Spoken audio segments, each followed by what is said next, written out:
How to get a Roblox Star Code.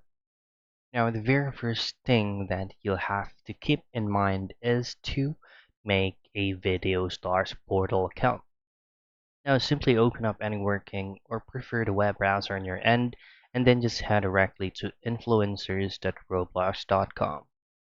In here, you just have to create an account and then just head straight into requirements for you to check on the specific requirements that you need to intact so that you will get a Roblox Star Code.